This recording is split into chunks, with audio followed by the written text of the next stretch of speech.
Page number 214, second paragraph 214 అన్నమాట page number. Recording number 53, 53, 17th chapter అయిన సమాధి స్థితి వివరణలో కంటిన్యూయేషను, బాలప్రియ కంటిన్యూయేషను మనం ఇప్పుడు చదువుకోబోతున్నాం.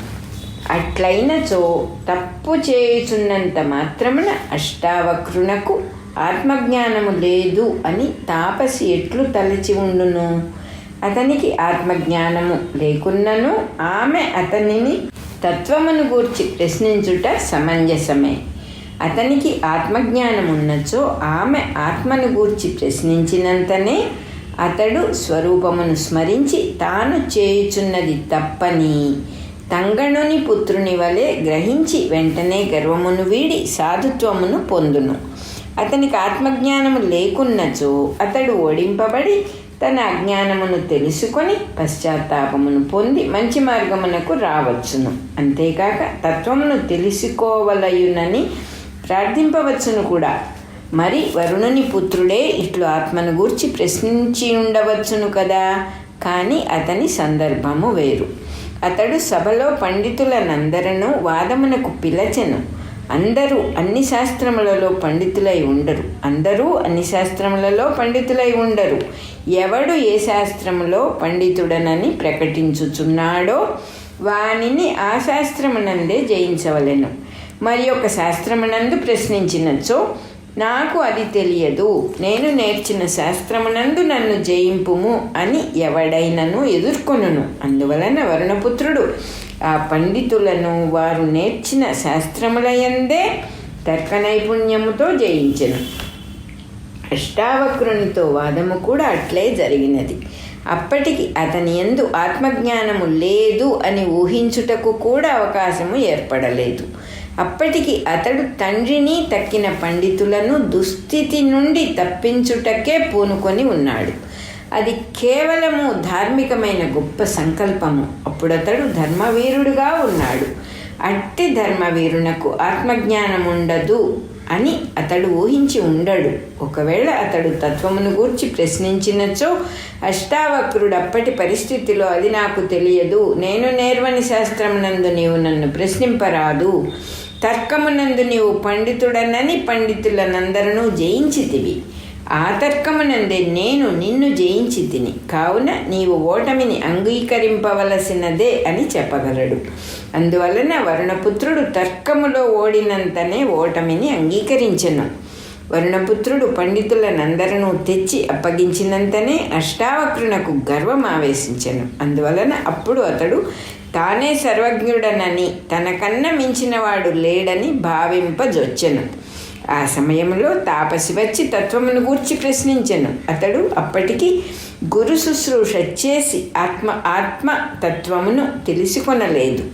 వేదములను అధ్యయనము చేసినప్పుడు ఉపనిషత్తులను కూడా వల్లించి ఉండెను. ఆ వేదాంత వాక్యములను తర్కశాస్త్ర బలముతో తనకు తోచినట్లుగా అర్థము చేసుకొని ఉండెను. అందువలన అది తనకు అర్థమైనట్లే అనుకొనుచు తాపసి ప్రశ్నించినంతనే నాకు సర్వము తెలియను, నాకు తెలియనిది ఏదియూ లేదు అని ప్రకటించెను. అందువలన వెంటనే తాపసి అతడు వల్లించిన శాస్త్రవాక్యములను విమర్శించి అతనికి యథార్థముగా ఆత్మస్వరూపము తెలియదు అని నిరూపించెను. అతడు గర్వమును వీడి తత్వమును బోధింపుమని ప్రార్థింపగా ఆమె అతనికి సంగ్రహముగా ఉపదేశించి వెంటనే అంతర్ధానము నొందెను.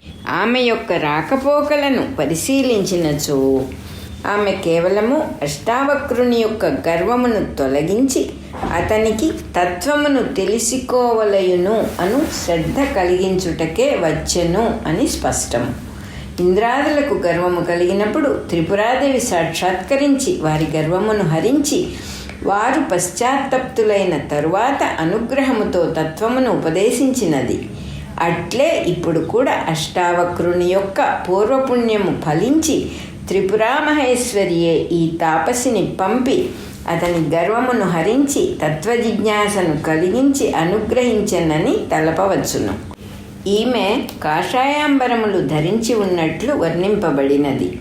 అంత మాత్రమున ఈమె సన్యాసిని అని ఆ కాలమున స్త్రీలు సన్యసించుచుండిరని తలంపరాదు.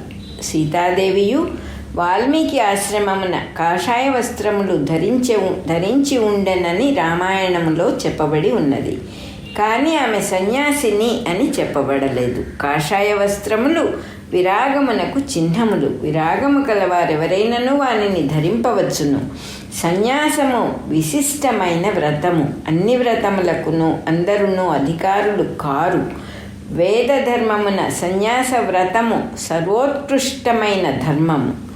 దానిని స్వీకరించిన తరువాత ఆ వ్రత నియమములను పాటింపలేక భ్రష్టత కలిగినచో మహాపాపము సంభవించును.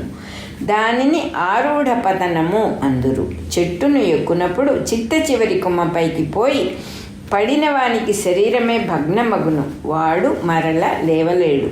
కింద కొమ్మల నుండి జారినచో కొంచెము దెబ్బ తగులును. వాడు చికిత్స వలన మరల కోలుకొనవచ్చును. శరీరము భగ్నమైనచో చికిత్సకే అవకాశం ఉండదు. అట్లే బ్రహ్మచర్యము మొదలగు ఆశ్రమములలో పతనము సంభవించినచో ప్రాయశ్చిత్తములతో బాగుపడవచ్చును. ధర్మవృక్షమునకు చిట్ట చివరి కొమ్మ సన్యాస వ్రతము. ఆ కొమ్మను అందుకొన్నవాడు ఆరూఢుడు. ఆరోహణమనగా ఎక్కుట. పైకి ఎక్కినవాడు ఆరూఢుడు. అంత పైకి ఎక్కి పడినవానికి సర్వనాశనమే సంభవించును. అందువలన వేదధర్మమున సన్యాస వ్రతము బ్రాహ్మణులకు అందును పురుషులకే పరిమితమై ఉన్నది. క్షత్రియాదులకు స్త్రీలకు సన్యాసాధికారము లేదు. కావుననే శ్రీరాముడు, శ్రీకృష్ణుడు, జనకుడు, భీష్ముడు, విదురుడు మొదలగు వారు ఎవరునూ సన్యసింపలేదు. తంగణుడు కూడా కోట్ల సంవత్సరములు తపస్సు చేయుచున్నను సన్యసింపలేదు. తంగణుని భార్య కుమారుడు కామక్రోధములకు వశులై వర్తించినారన్నచో ఇతరుల సంగతి చెప్పవలసినదేమున్నది? సన్యాసులకది పతనమే అగును. ఈ కారణము చేతనే వశిష్ఠ, విశ్వామిత్రాది మహర్షులు కూడా సన్యాసము జోలికి పోలేదు. మహర్షులందరూ వానప్రస్థులు కూడా కాదు. అనేకులు తపస్సులు చేయుచు గృహస్థులుగానే ఉండిరి. వశిష్ఠ, విశ్వామిత్రాదులు తపస్సులు చేయుచు సంతానమును పొందుచుండిరి. వానప్రస్థులు బ్రహ్మచర్యమును అవలంబింపవలెను. అందువలన వానప్రస్థమున సంతానము సంభవింపదు.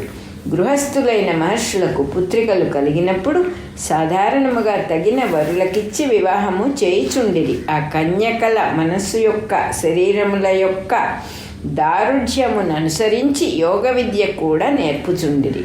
అట్టివారు కొందరు తపస్వినులుగానే కొనసాగిరి. మరికొందరు మహర్షులకు భార్యలై తపస్సులు చేయుచుండిరి. అత్రి మహర్షి భార్య దత్తగురువు గారి యొక్క తల్లి అనసూయాదేవి మహాతపస్సు చేసెనని అత్రి మహర్షియే శ్రీరామునకు చెప్పెను.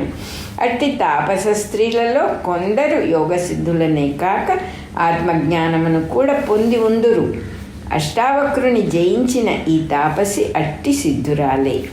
ఆమె వారందరూ చూచుచుండగా గాలి చేత ప్రేరేపింపబడిన సన్నని మేఘము వలె క్షణములో అంతర్ధానమునొందెను అంట గమనింపదగి ఉన్నది. అనగా ఆమె సంకల్పమాత్రముననే భౌతిక శరీరమును వదిలిపెట్టినది అన్నమాట. రాజసభకు పోవునప్పుడు విద్వాంసులు విశేష వస్త్రములను, ఆభరణములను ధరించి ఇంటికి వచ్చిన తరువాత వానిని తీసివేసి తేలికగా నుండి వస్త్రములతో ఉందురు. ఆ వస్త్రములు తీసివేయు వరకు అవి బరువుగా చికాకుగా ఉండును. అట్లే అవధూత స్థితికి వచ్చిన వారికి, సంవర్తుని వంటి వారికి వస్త్రముల వలె స్థూల శరీరములు కూడా బరువుగానే తోచును.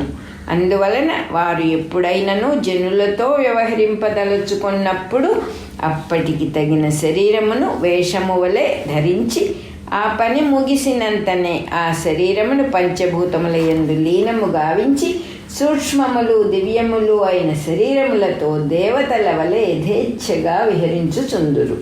ఇట్టి యోగ సిద్ధులు కలిగి ఉండుట వలననే ఆ తాపసి సౌందర్యము యవనము కలిగి ఉండియు ఏకాకిగా రాకపోకలు సలుపగలిగి ఉండెను. మనుష్యులో రాక్షసులో కాముకులై ఆమెను సమీపించినచో ఆమె తక్షణమే అదృశ్యురాలు కాగలదు. అట్టి సామర్థ్యము లేని స్త్రీలు శీలరక్షణ కొరకు, శరీర భద్రత కొరకు భర్తనో పుత్రునో ఆశ్రయించి ఉండవలైనే కానీ స్వాతంత్ర్యముతో వర్తింపరాదు అనుట స్పష్టము. బాలప్రియ అయిపోయింది. అలాగే మన 53వ నెంబర్ 53 అనే నెంబర్ కూడా అయిపోయింది.